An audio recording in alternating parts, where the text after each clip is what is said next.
Hello and welcome to Four Wheels Good, where most of the programme will have news from the Mondial de l'Automobile, the Paris Motor Show. Later on, I'll be joined by representatives from the dealer and fleet networks to discuss whether today's manufacturers really are giving their customers what they want. Are the big motor shows all glitz, glamour and corporate posturing without actually delivering the products we want? Also, Sterling Moss will be presenting his frank and forthright views on Damon Hill's personality. And we visit another company to find out what cars their employees use and why. But first, here's Mike Rutherford with his first report from the Paris Motor Show. Somebody tell me what this has got to do with motor cars.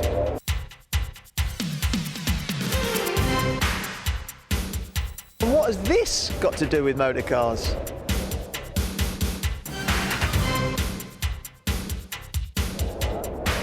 And what the bloody hell is this to do with motor cars?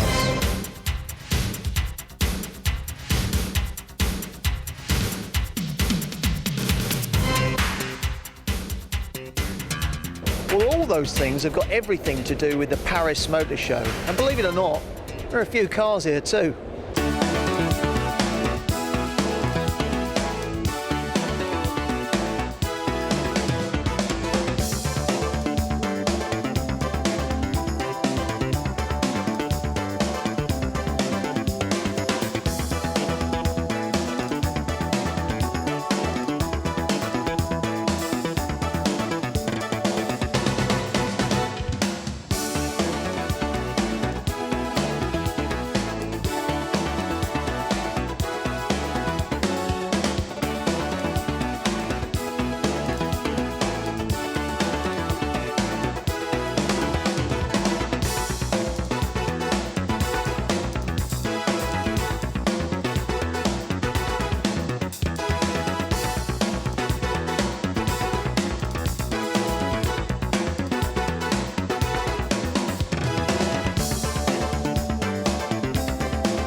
The people who have stolen the show, arguably, are Citroen, one of the big three French manufacturers.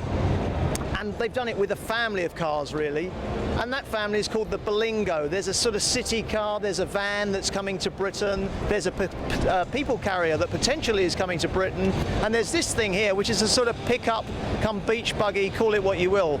And the man that we should blame for the design of this and the rest of the vehicles in the Berlingo range is Art, who's sitting next to me now. Tell us what was on your mind when you and the guys at the studio in Paris came up with this lot.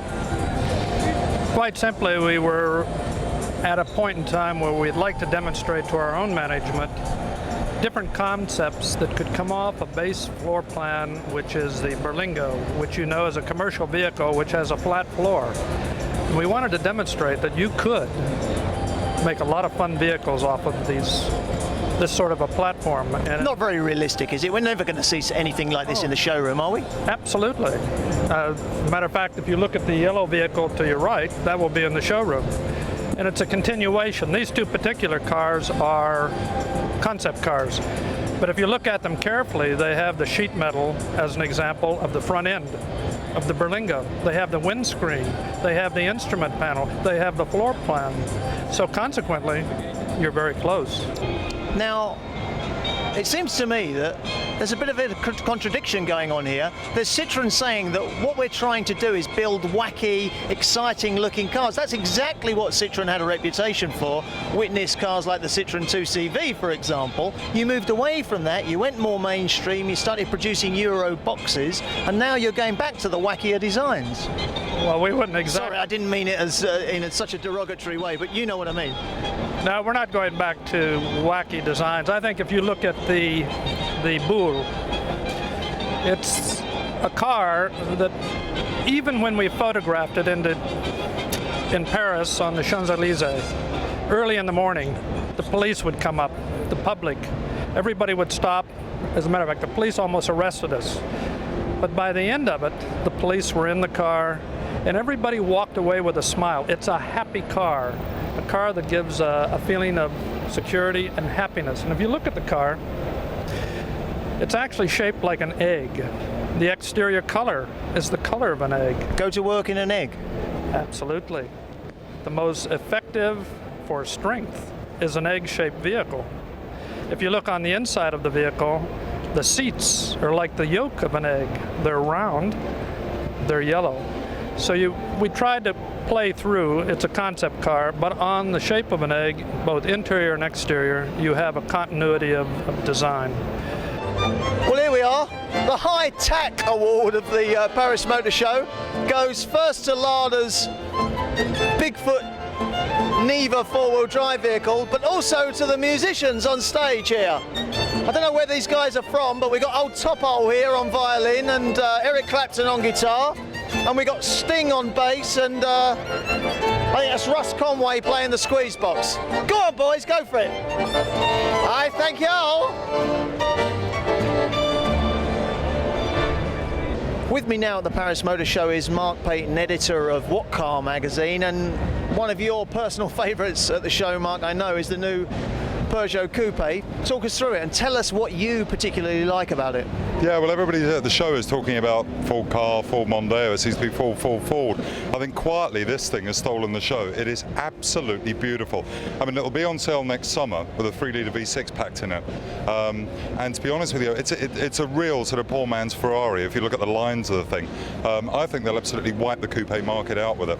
Styling by Pininfarina, of course, so that's where the Italian flair has come into it.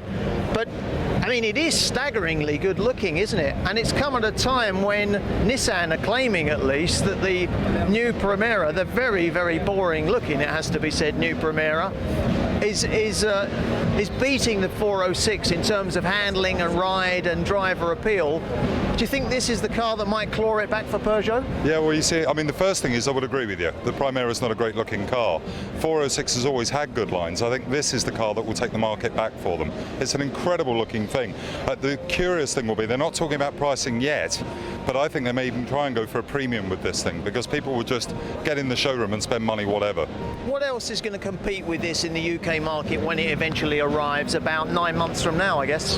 Yeah, I think I was curious. I was looking at Volvo C70 earlier on. Now, I gather they are going to be putting the pricing for that way up, but it is a car with roughly the same sort of impact and flair.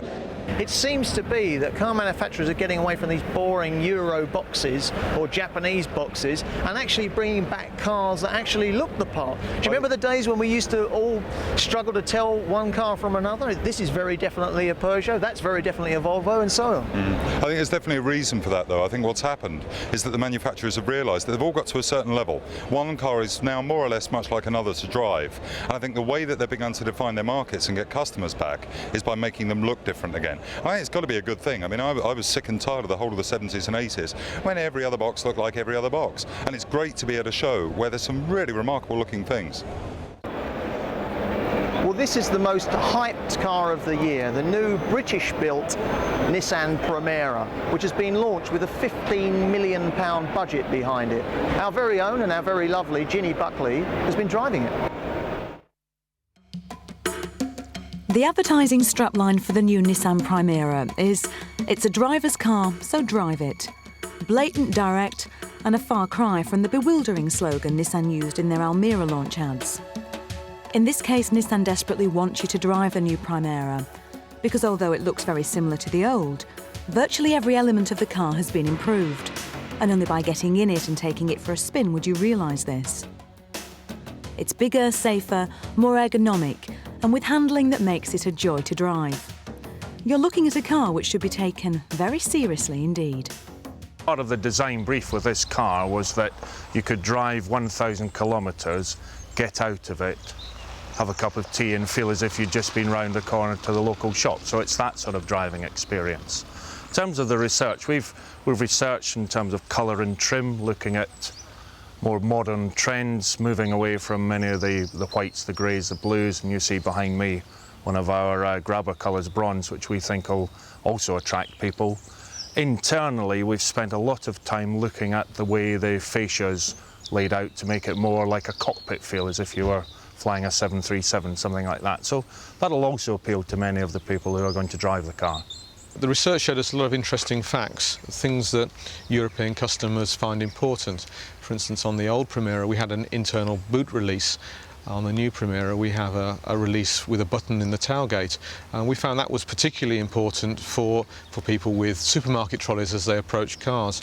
We actually spent an awful lot of time in car parks, at supermarkets or at railway stations or at airports, actually watching what people did and then interviewing people and finding what kind of loads went into the vehicle. The handling clearly is the most important facet of the car. And there are other interesting facets. For instance, the security is quite superb. We have a professional thief. He's actually an engineer that spent an awful lot of time training on how to steal cars, and we believe we've got a class-leading car from a security angle. The headlamps in particular we did an awful lot of work on. Actually we deliver 70% more light than the previous vehicle by using a complex surface reflector. The new Primera has a completely revised chassis with all multi-link suspension, including Nissan's multi-link EAM system at the rear, as found in the QX and Skyline. It has more interior space, particularly in the rear seats, more luggage space and improved luggage access. It's the most important new car that Nissan will launch in Europe before the turn of the century, and it will compete in the highly competitive D segment of the market. Our main rivals will really be the Ford Mondeo, the Vauxhall Vectra, the Peugeot 406. We see them as the vehicles that are driven by our target customer, the user chooser, the company rep, that sort of guy. Where we're going to win is very much on the driving experience. This is the best driver's car in the segment. Once we get people to drive it and they appreciate that, they won't want to drive any other car. Now with that statement, they're dismissing the Mondeo, the 406, the Passat, and even the BMW Series 3. Steve Fowler, from what car you've been driving, it's a come on, have Nissan put their money where their mouth is with this? Very much so, yeah. It's an absolutely cracking drive. But it's more than that as well. It's a great family car. It's got plenty of space. Get a 3-year warranty with it. Get a choice of a hatch or a saloon. And all that combined with the driving ability, which is really very, very good indeed. It's a great car.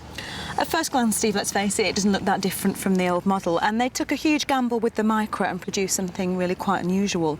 Why is the styling on this so bland? Well, it's a very conservative market. Vauxhall came in for a lot of criticism last year when it introduced the Vectra, with people saying it's far too similar to the Cavalier, the car it replaced. So there is a lot of conservatism, but we do think there's a bit of room for a bit of excitement there.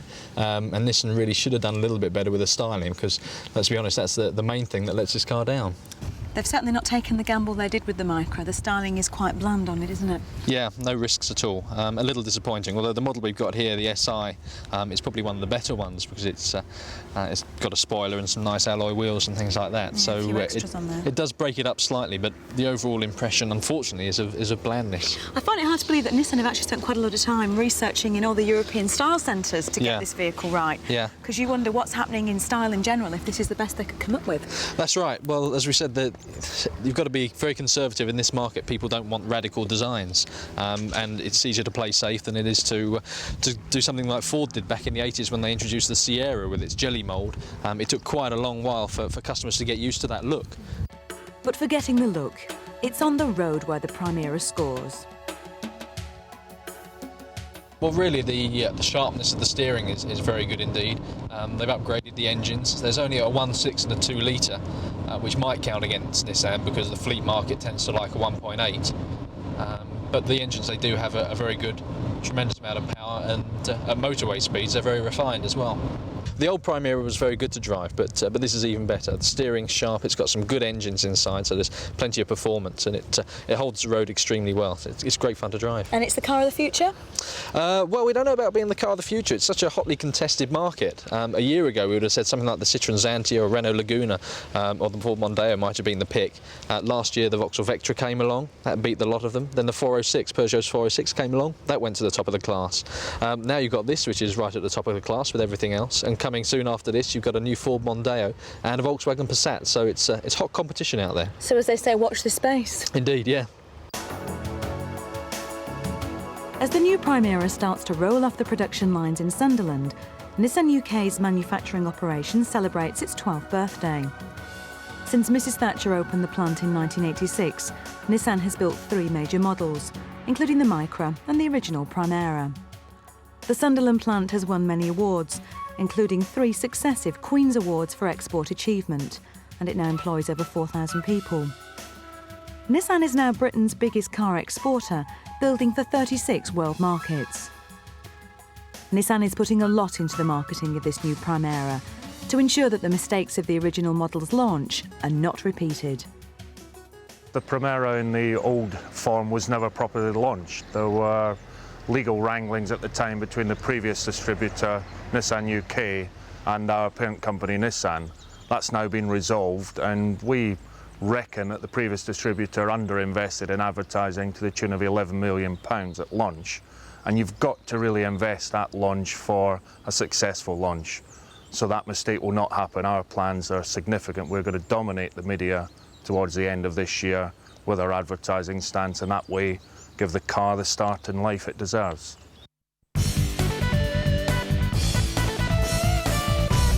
Who do you reckon's going to win the World Championship at Suzuka at the weekend? Jacques Villeneuve or Damon Hill? Well, that's a question on everybody's lips, and we decided to ask the person that knows better than any other, and that's Damon Hill himself. Well, I'm excited by the prospect because I believe I'm going to win the championship there, and all I have to do is finish in the top 6 if Jack wins the race. Isn't there a danger that you're going to play for points and you're not going to make a race of it and you'll settle for 4th or 5th place? That'll do. Prepared to do that? I'm not out there to win the race. I'm out there to win the championship, and it's really important for me to come away from Japan with the championship, which I've worked for all season and over the last 3 years to try and achieve. Can't help thinking of that famous Prost Senna incident, which I think was in Suzuka, the very same circuit. Yeah, we all remember that. I mean, there was 2 of them actually. One was towards the end of the race, and one was right at the beginning. But I don't think that's necessary to get involved in that situation. I think I can win the championship without touching anyone. So you'll settle for 6th place if Jack comes first? Well, I'd like to do better than 6, but that's all I have to do. Now, I know that it's a bit early to talk about next year because you're so focused on the next race, but many people, I think, in Britain are thinking it's a strange move. Everybody was predicting. I mean, I think the only team that wasn't predicted was TWR Arrows. Why did you do it? Was it just for the money? Well, listen, there's a lot of factors, and I think you'll see over the coming months that TWR Arrows are a team of the future, and that they are a coming team in Formula One. And there's a lot of other aspects to their package which appeal to me, and not least Tom Walkinshaw himself, who has won everything he's ever entered and is very serious about his business. Isn't there a danger, though, Damon, that the fruits of their actions will be realised when you're long gone? In other words, you're paving the way for maybe a future winner, but realistically, surely they're not going to be even on the podium, are they, within the next 2 or 3 years? Well, we'll see. I mean, if Olivia Panis can win Monaco Grand Prix, then I think we still stand a chance of winning some races. And a very embarrassing question, because I don't like talking about how much I earn, but the rumour is £4.5 million for a year's work. Well, we don't discuss money. Damon, thanks very much. Good luck on Sunday. Thank you. Tom Purvis, former BMW man yourself, and kind of still a BMW man, in ultimately they're your paymasters. What is the story at Rover today regarding this new engine venture? Is it going to kill off the K-Series engine? No, it's not. No. First of all, I'd like to say I'm very much a Rover man. This is, if you like, the possibility of a misunderstanding. The K-Series engine will continue to be produced and manufactured right into the next millennium. Won't there be a doubling up? The way I understand it, there'll be the same size engines and there'll be a K-Series version and then the South American version. Yes, but the engine capacities may be similar. But what you have is, in the K-Series, an engine which isn't suitable to go in the new Mini. If we hadn't been able to get this Chrysler joint venture engine, we would not have had a new Mini. So we have a terrific opportunity for a new car in the new millennium, a Mini that will make everybody smile like the old one did. Are we going to see a tweaked version of the Mini or an all-new car? No, you'll see an all-new car, and if we do not produce a car that is stunning and exciting, as the original Mini was stunning and exciting, then obviously we'll be missing an opportunity. Now we're about to make some TV and motor industry history now. This is the business card. I'm not holding that business card up for too long because I don't want girls around his house. Peter Stevens, Britain's #1 car designer. We're putting him on the spot. On the back of your business card, Peter, we want you to design us in 30 seconds, 1 minute, a new car. And then maybe we can even guess what that car is afterwards. Yeah, since you've asked, we're doing something that's got a very strong little character line off the windscreen. It's got a fat little bottom there, It's got lots of glass, It'll have a little smiley face like this. Big simple door here. Little window at the back. Probably fairly small wheels, but the important thing is, since it's a suggestion for a new Mini, it's got a very strong character line down to the wheel, and it has got this little round bottom with little round lights and little smiley lights at the front as well. Quite a sloping windscreen because the engine's going to be small. The big door, very important. Big door handle, Here we go. Good. Yeah, and it might be that it could be something like that. And you couldn't hold that up to the camera. Well, first of all, Peter, you've got to sign that for us so that we know it's your work. Okay. Wonderful. Yep. That's it. Oh, hang on. There's a little bit of improvisation there. Yeah, just so we know there's a seat in it. But it's a little round, jolly car. Little smiley face, perhaps, on there. But the round bum and the strong character lines, those two are the things that our Mini like. Yep. And so, hang on. I shall never work again. Well, let's hold this up to the camera and just show the world now that this is like watching the equivalent of Picasso doing a painting before your very eyes, and there it is. And certainly this is something I'm going to treasure because this is an original artwork from Britain's #1 car designer. But Pete, I've got to say, instantly, I can't see what this car is. Tell us what it is, what badge it would have, which manufacturer would build it. Well, it would be a Mini, and we hope it would be Rover. More new car pizzazz with Mike Rutherford from Paris later. But I'm joined now by 3 representatives of the industry who have to sell the new cars the manufacturers come up with. Jim Quick, who is marketing director of the Quicks Group, who are mainly Ford dealers. Adrian Kermode from the VW Audi Group, Corkhills, winners of the VW Gold Pin this year and proud of it. And last but by no means least, Sue Brownson, who's a BMW dealer and also president of the RMI, the Retail Motor Industry Federation. If I may start with, good evening, by the way, ladies and gentlemen. Thank you for joining us this evening. If I may start with you, Jim. Motor shows, good or bad for dealers? Well, I think first of all you've got to say the British love cars. Everywhere I go, people want to talk about the best car or the worst car or their first car. So if you're on to a winner, then the thing you do is put on a motor show, because people will always go along and watch. Why do the public like it? Because they can go along, there's no pressure on them to buy the cars, they can see the cars. There's a lot of razzmatazz, as you saw on the tape beforehand. Is it good for the dealers? Well, it keeps cars aware, but in fairness, we don't see sales go up, for example, straight after the NEC show. OK, you might say there's a delay because people are looking, and clearly people like to see the cars, but it doesn't do a lot of good for actually selling cars. Adrian, what about the public and motor shows? Do the motor shows actually serve a purpose for the public? Yeah, or is it principally a political exercise for the vying of the rival manufacturers? Well, it's a bit of both, really. I must agree with Jim. It's for the public, it's certainly serving a purpose, because it's an opportunity for people to look at many different types and makes of cars under the roof under one roof at one time. Where if you tried to do that in your own area, it would probably take a couple of days to visit that many showrooms and actually sit in that many vehicles. So you can see in a range of colours and models that you just wouldn't have the opportunity to do normally. Yes, there probably is a bit of one-upmanship among the manufacturers, because there's an awful amount of money pumped in, I think, into the motor shows. But the amount of people going, I think the NEC has seen about 700,000 people going for pretty steadily for the last 10 years.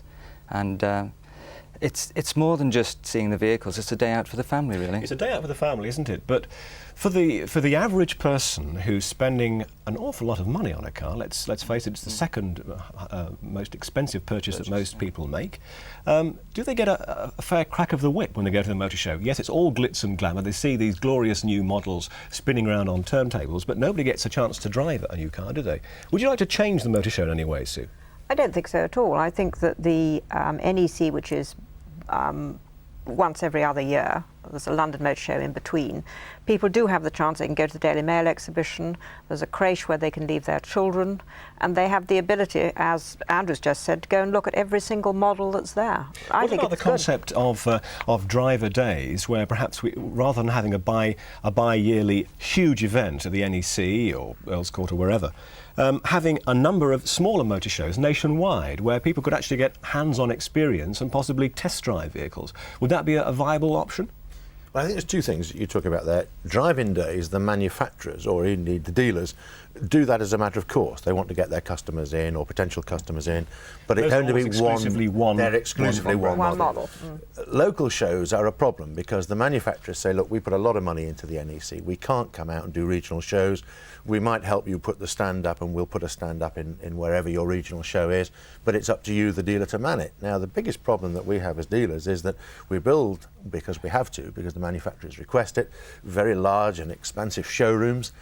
We have our salesmen there, and normally the motor show is invariably at Easter time or bank holiday, very, very busy times when people are already coming into our showrooms.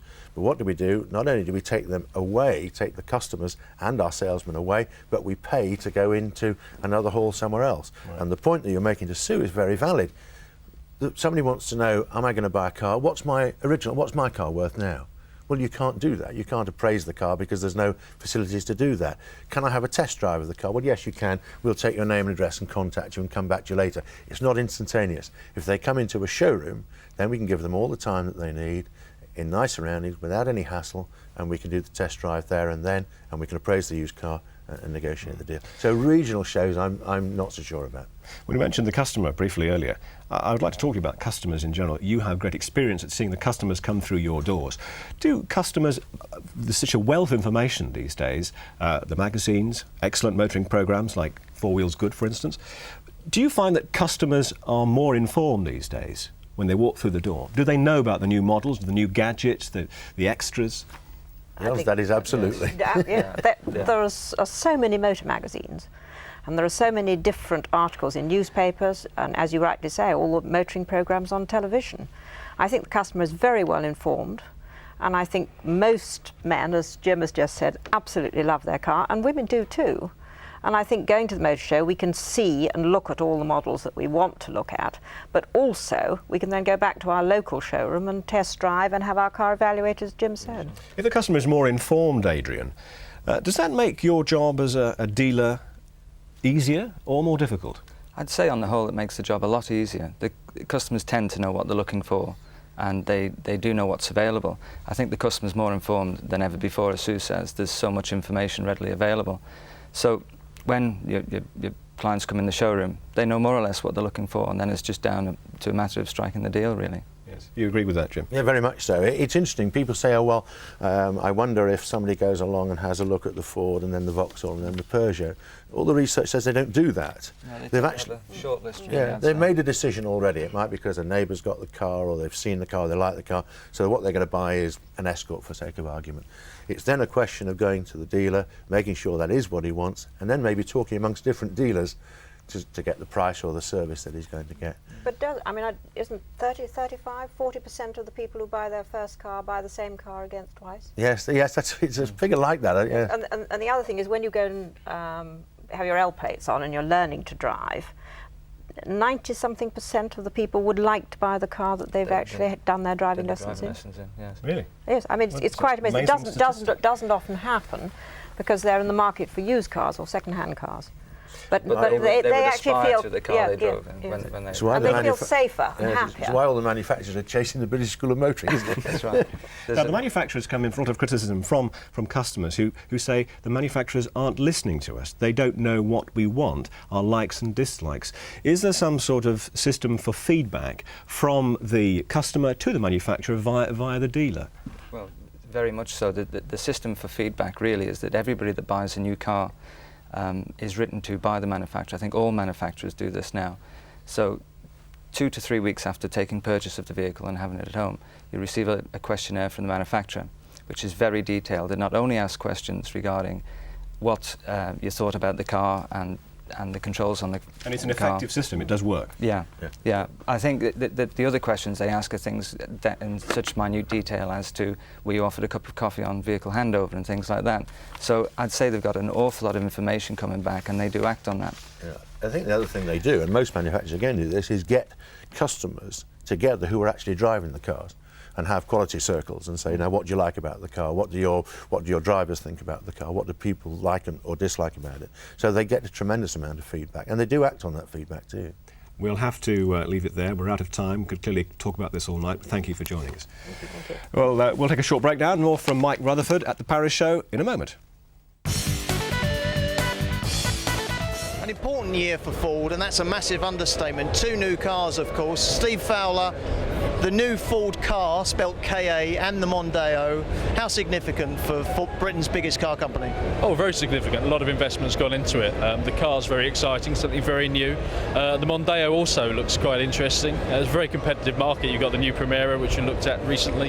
The Volkswagen Passat's coming out. There's the Renault Laguna, the Xantis still doing well. It's highly competitive, and Ford have got to keep up with the rest of them. And to see how good that new Mondeo is, let's join Peter Baker, who's driven it. After 3 years, the Mondeo has a major facelift. Soon to make a more distinctive presence on the repways of Europe, the bolder lines and larger lights will at last banish the complaints of bland styling. But the Mondeo hasn't just visited the beauty parlour. The new Mondeo driver will enjoy a revised interior, extra safety and security systems, smoother engines and a quieter ride. The first impression of the car is very different to the old Mondeo. In terms of the second area of change, we have improved the interior. The interior has always been a great strength on Mondeo, but certain areas where customers fed back comments, for example on the heater vents, on the door switches, customers fed back comments to us and we responded to that. So there have been some minor improvements to the interior. Thirdly, the driving dynamics have been enhanced. We agree that the new Mondeo is much more rewarding to drive. Improved engines are now available, and a thrifty boss might like to buy his employees the new 1.6-litre option, offering with a new higher gear ratio up to 16% savings in fuel costs. Carbon monoxide emissions have been reduced again. It's now calculated that a single 1976 Cortina has the same emissions as 20 new Mondeos. We know in this segment you've really got to keep moving ahead, otherwise basically you're going backwards. And we knew there were areas from our response from customers where we felt there could be room for some improvement, to improve what is really already a very fine car. And those areas we thought were driving dynamics. The car is already extremely well regarded for that, but we felt there were areas where we really could see from new technology becoming available that we could make some improvements. The other area was comfort. Again, new technology gave us the opportunity to make some advances there. And ergonomics as well. Control locations we've definitely improved with this car. Another area where the car has always been a leader in its segment is on safety. And I think this is so important now to many customers. And again, new technology gave us the opportunity to improve the car even further. And lastly, but by no means least, on the appearance of the car. We've gone for a very bold, distinctive new style for the car, and we think the customers are really going to appreciate that. But there are so many strong rivals now out there. Hasn't the Mondeo got its work cut out? I think the new Mondeo will compete with any vehicle out there, including some vehicles that are priced substantially higher in the marketplace. I think it really doesn't have to take a back seat to anyone. I mean, the ride, the handling, all the vehicle dynamics characteristics are terrific. And certainly in styling, I think the car will stand out. The steering wheel, after much demand, has now become thicker, which we found really helps to feel more in control. And the switchgear has revisions to aid ergonomics, although the much praised basic layout remains. After having driven the new Mondeo, we have to come to the conclusion that Ford have very carefully built on a sales success story to keep the Mondeo flag flying for more years to come. Last year they had a whopping 23% of the C/D class sales, and over 1 million have now been built. If you like the present Mondeo, you'll really love this revision, although test drive a Peugeot 406, Vectra or the new VW Passat before you decide. In many ways, one could argue the old Mondeo, its appearance, maybe didn't fully communicate some of its underlying strengths. And what we've tried to do with the new car is to give it a much more characterful, much more individual appearance, which will not allow it to be confused with any other makes or regions of origin. It'll be distinctively Mondeo and distinctively Ford. You're watching Four Wheels Good here on Granada's Men and Motors channel. Earlier, Mike Rutherford spoke to Damon Hill, but he now discovers what Sterling Moss thinks of Damon's current situation. To be quite honest, I'm getting fed up with all this sympathy for Damon Hill. Damon Hill was a relative nobody. He was a little bit too old to be coming into Formula One at the age of 30. Andrew was 37. Yeah, but times have changed. Yes, all right. You know, yes, I agree with that. You know, these days a 30-year-old going into Formula One is a veteran, really, and he didn't have a track record. And Frank Williams said to Damon, "I'll take you under my wing, my boy. I'll give you millions of pounds. I'll give you the best equipment. I'll give you the chance to become a world champion." And Damon, in return, has complained about his salary repeatedly. He hasn't won the world championship that he's had the equipment to win for several years, and everybody's talking about Damon as if he's some poor kid on a work experience scheme who's been sacked. I mean, let's not forget this man's made millions of pounds out of this sport. Yeah, I take your point and I agree with you. I think maybe it's his manager. I don't know, because the whole things have changed now and it isn't like it used to be. But I presume that he has advisors and so on who I think have ill-advised him, to be honest. Be interesting to see what Damon's response is when he gets his bill from his advisor at the end of the year, won't it? When he's told that for services rendered he's got to pay X amount of money, and in fact what he's got at the end of that year is he's lost his job at the best team. What compensation will he claim from his manager? He might be getting a counter bill. Yeah, very good point. Talking about the drivers, I mean, we were talking earlier about the backroom boys, as it were. I mean, maybe the smart teams are the ones who invest all their money on the engineers, the technical guys. I mean, the likes of Adrian Newey and Patrick Head and one or two others are surely worth almost as much as the drivers themselves, and of course cost a fraction of the amount. I think that's very true, because if you've got the best car, as at the moment the Williams is, you then get obviously the choice of the drivers. And as Frank has proven, you can get the choice of the drivers at a relatively low sum compared with the other ones. So I agree with you. I think that the designers do deserve a tremendous amount, and I don't know. I honestly don't know what Adrian Newey's wages are, but I wouldn't think they're anything like Damon's. More musings from Mr. Moss next week. After the break, Ginny Buckley in her Company Cars feature visits a PR company to see if they buy cars to enhance their image. This week on Company Cars, I've come to Communique, a PR company, to find out if the people who actually create the publicity have fallen for it themselves. Brian Beach is the managing director of Communique. In PR, image is everything. What would Brian drive? 10 points if you guessed a BMW. It's a 328i, actually. PR is an industry where perceptions are everything. The dichotomy is that you don't want to drive up in a car that's too flash because the clients will think that they have paid for it, and that's why, you know, a Porsche Carrera I don't think is ever a possibility. But by the same token, you don't want to drive up in a, you know, a D-Reg Ford Escort because people think, well, you know, this isn't an especially successful consultancy, and people do want to be associated with winners. Communique Public Relations happens to be the Northwest's biggest and most successful PR consultancy, and I think it's important in how we project that image to the outside world. So the car we drive, while being functional, is also a statement about ourselves. For me, it's better to go with something that I know is going to be consistently well performed. I drive a lot of miles, I need a comfortable car, I've got a whole host of gadgets that can keep me occupied as I'm sitting in that inevitable traffic jam at Birmingham. So this was always going to be, I suspect, the one. I did make one mistake once and had a Mazda Zedos, but I have to say that that didn't impress me quite as much as this one, to say the least. So I'm not really a gadget person. I don't think I'd ever buy a car because of gadgets, but once you've got them, I suppose it's useful to use them.